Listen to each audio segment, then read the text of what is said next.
Hello everyone, you are watching SGT Times with me. I, Dr. Sarika, welcomes you all. Let's have a look at the top stories. A two-day workshop on ideation, pitching and reporting stories being organized by the Faculty of Mass Communication and Media Technology, SGT University begins today. Central Coordination Cell SGT University conducts its second lecture on women leadership with Mrs. Sheenu Banerjee. The Faculty of Education organizes a 5-day faculty development program on trends in pedagogy.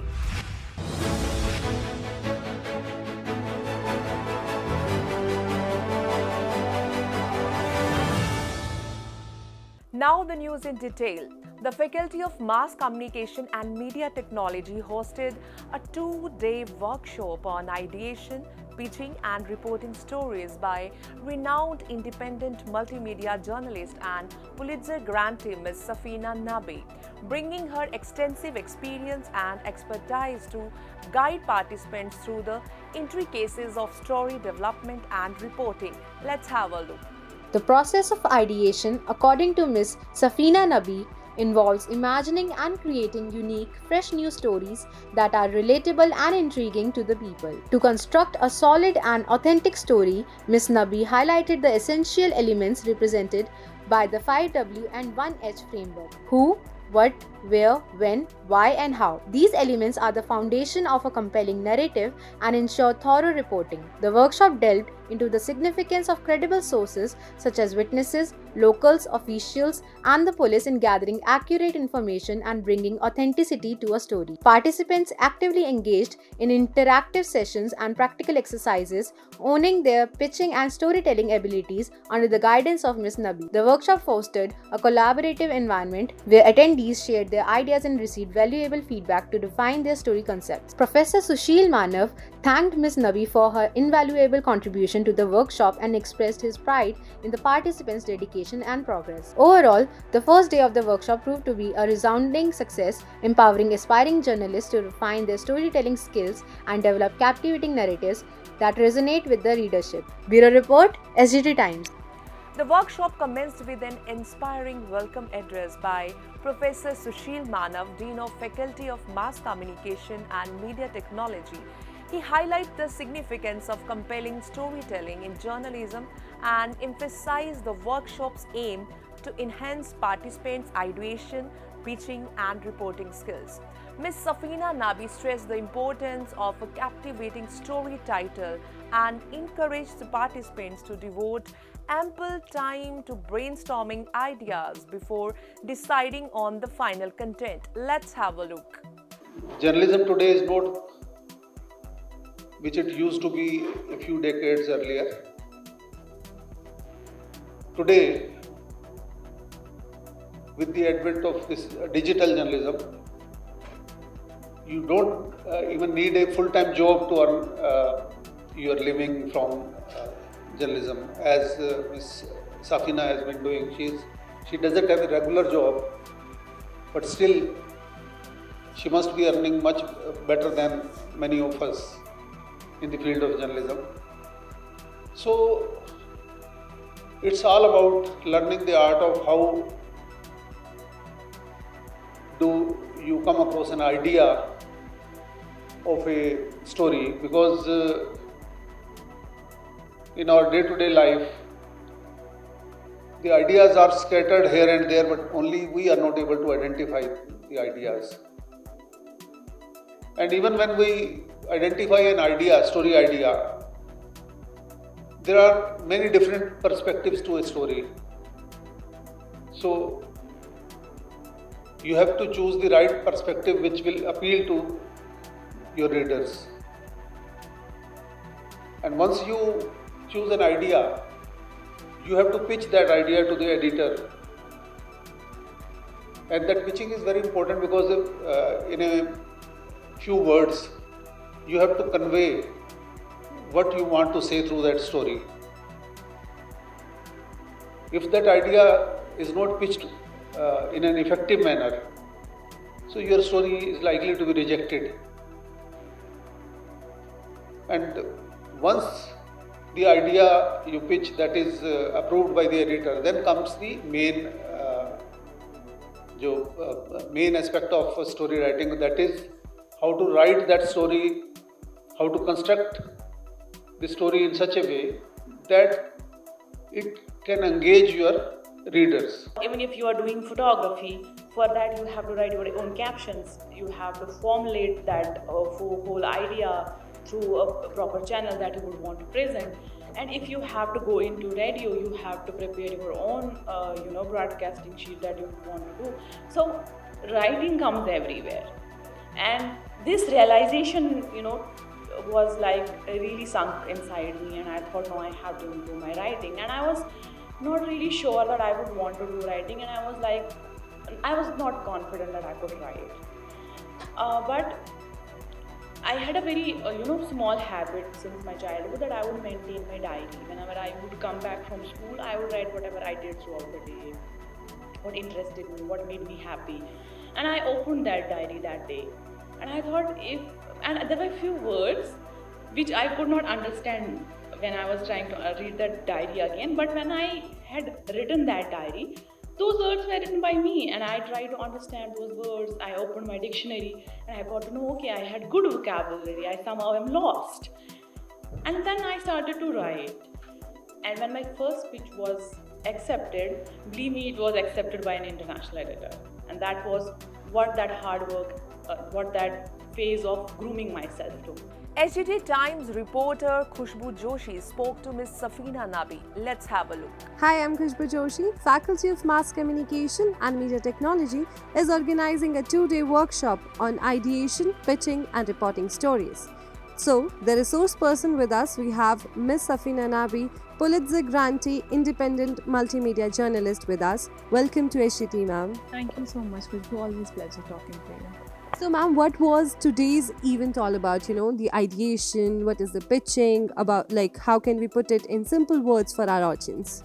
So basically this workshop is meant for students who are actually journalism students and who would really want to go and achieve journalistic caliber tomorrow and would want to report stories, but they're in the middle of thinking, in the middle of a confusion that how do we do it, and how do journalists actually ideate stories, and how do they pitch it to different journalists, different organizations. And it's very important to understand these concepts when you are still in your formative educational years, because tomorrow if you go out, you have to go out as a package. You cannot just go out and just tell them that you are a fresh graduate or a fresh master's pass out.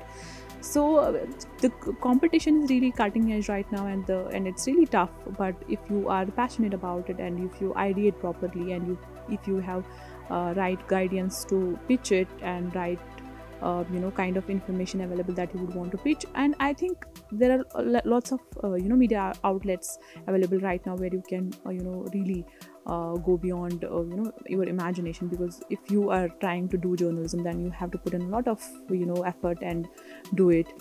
So in order to make that hassle and make that effort go easy, this whole event and workshop was actually to help students to make them understand how do actually journalists idea, how do newsrooms work, how do radio stations work, or how do local freelance journalists work when they are they go and report a story and would want to report it. So it was all about that.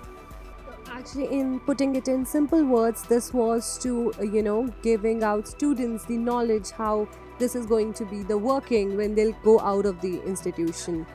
As you're the independent journalist like yourself, so what do you think are the opportunities for students out waiting there?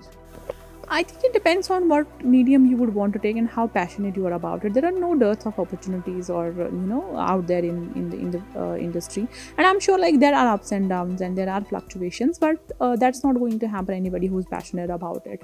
I mean, you might not get 10 stories a month or for 2 months, but if you're really passionate about it, you would definitely get 10 stories in 6 or 7 months. So it depends on how how dedicated you are and how good you are at it, and how much of hard work you are ready to put in. I think that is going to define how your career trajectory is going to work out.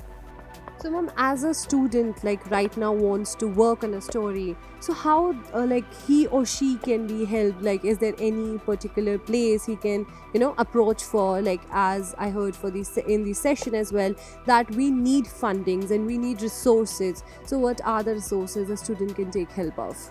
It's not rocket science. It's all public information that's available online. I mean, in current times, you don't need to go to anybody and request for any information. Everything is available. There are like lots of resources that are available online, and be that grant fundings, be those opportunities from different editors who commissioning stories, or be that freelancers who are working on different stories who would want to pitch it to editors. So there is no dearth of it. It's just that you have to research properly, and you have to get into that mode, that okay, if this is what I would want to do, and this is the path that you have to take. And it's no rocket science, it's no hidden information, it's all available in the public, it's in public domain, and you just have to be sensible and sensitive how and why and when are you going to use that opportunity. Let's take a short break. We will be back soon.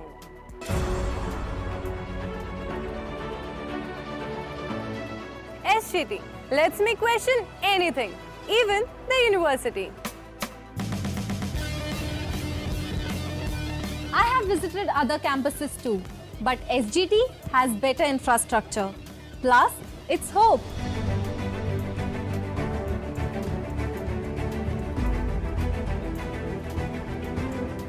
Here, we are not just students, we are emerging journalists.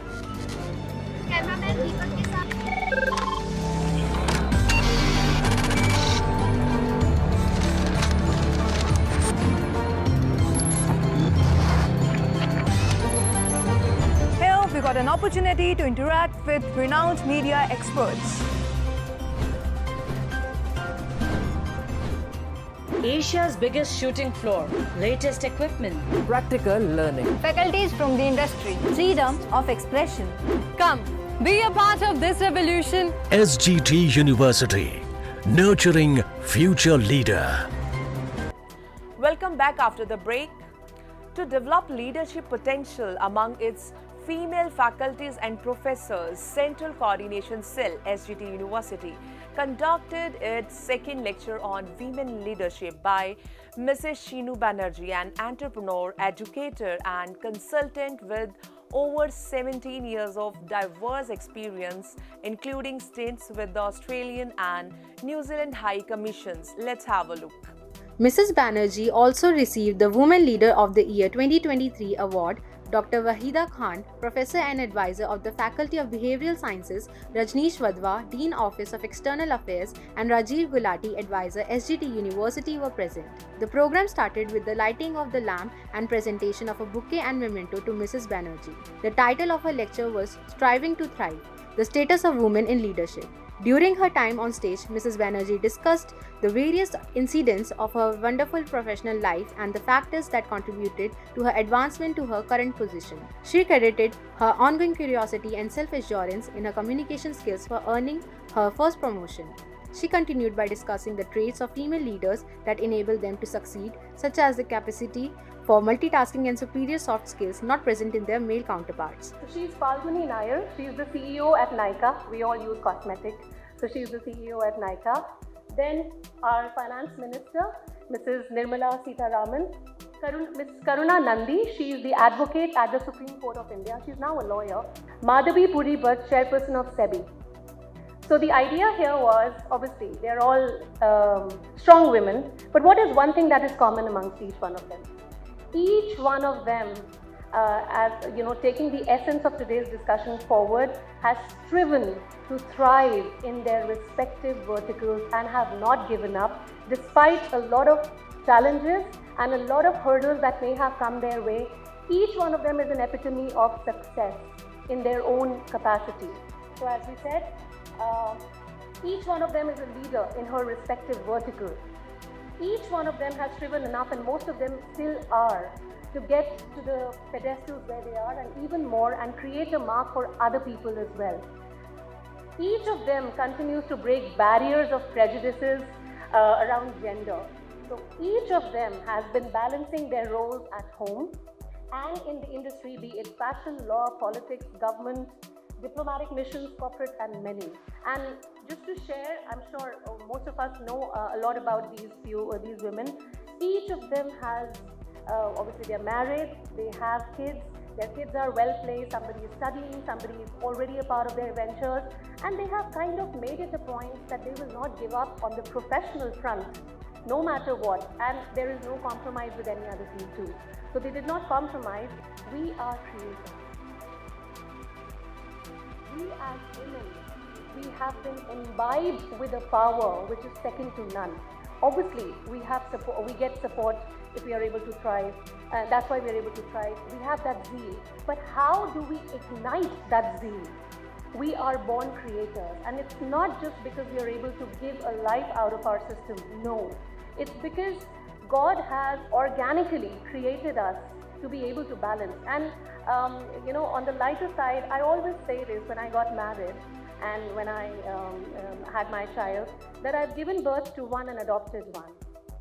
So, not that my husband is amazingly creative and talented, but it's just that, that system in us motivates us to strike that balance, and we all of a sudden take the role of a mother, a role of a partner, a support, and nobody has to motivate us to do that. So we are creators, and that is why we are able to lead whatever we may take up. We want and we deserve to thrive in every aspect of our lives. Now talking about the attributes that is needed to be a woman leader, to be that thriving woman leader. So a thriving woman leader is everything of an ideal woman leader, ideal working woman. So all traits, compassionate, the go-to person, everything. Few things, communicates and discusses. That's one. An edge above, takes initiative without fearing what the end result is going to be. Takes initiative, takes risks, is a strong negotiator, and it's not inbuilt. We develop over time. But to be a strong negotiator, we need to communicate. Is confident in her opinions, right or wrong. This is what it is. So that's why it's my opinion. So that is what differentiates me as a woman leader, or any woman, from being, as against an ideal woman, ideal working woman. Data from around the world has demonstrated that boards with a higher proportion of women have a more positive economic impact on a company. No question. Her last advice to the professors in the audience was to write down their achievements and qualities and think of one attribute they would need to grow in and work on for the following year.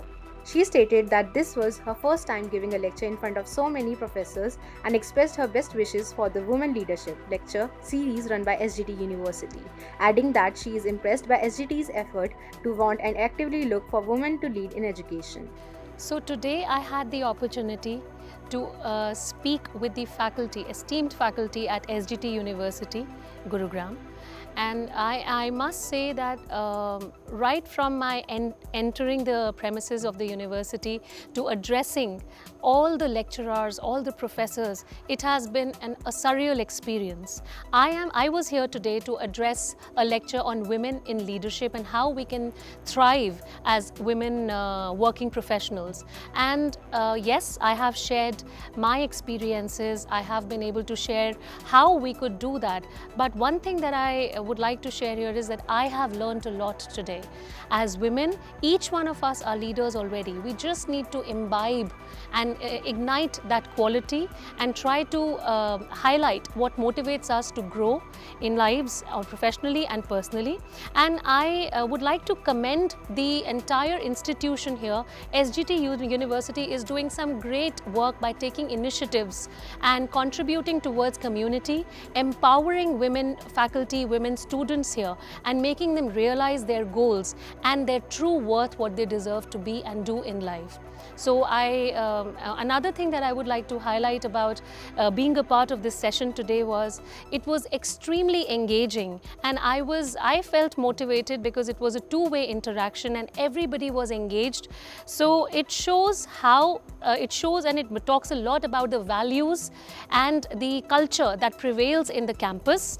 and how the university is contributing towards development of the institution as well as touching lives individually and making sure that each of the personnel and student that works here and studies here grows in their life qualitatively. And I am extremely humbled to be a part of this contribution from today. And one thing that I would really like all my professors who I've been able to interact with and take away a lot from them is, please believe in yourself, and the day you start working on your own belief, you are going to work and you're going to succeed to no bounds. Thank you so much once again for giving me this opportunity to share the stage with all such esteemed faculty, and wish you all the best. Bureau Report, SGT Times. A 5-day faculty development program was organized by the Faculty of Education on Trends in Pedagogy, Experiential Learning in Higher Education Institutions. Let's have a look. Dr. Neha Sharma, Assistant Professor, Faculty of Education, started the inaugural program and introduced the participants to the topic. She welcomed the guests and other participants present in the program. With the lighting of the lamp, the program started. The guest of honor of the program, Professor Dr. Atul Nasa, PVC SGT University, was welcomed by Professor Dr. Madhvi Sharma. Professor Dr. Atul Nasa, PVC SGT University, delivered the inaugural speech. In his speech, he highlighted the significance of incorporating experiential learning in the pedagogical framework and wished the program a grand success. The inaugural program concluded with a vote of thanks by Ms. Poonam Talwar, Assistant Professor, Faculty of Education. Mr. Abra Mukhopadhyay, Assistant Professor, coordinated the following part of the technical session. The technical session started with distributing the questionnaire to study the existing knowledge related to the topic. The first session of the day started with the expert deliberation of Professor Dr. Saroj Pandey, former Director and Professor, School of Education, Indira Gandhi National Open University, New Delhi.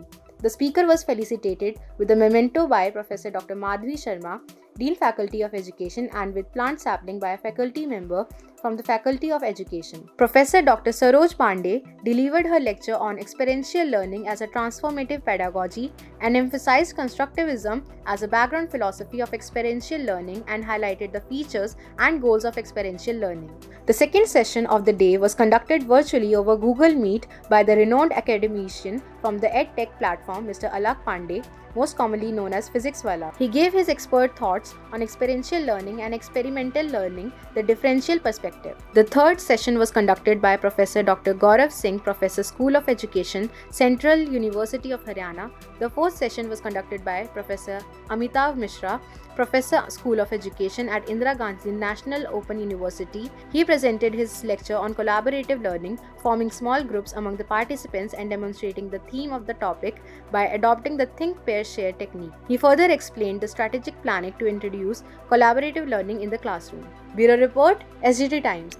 That's all for the today in SGT Times. Thanks for watching. Stay tuned.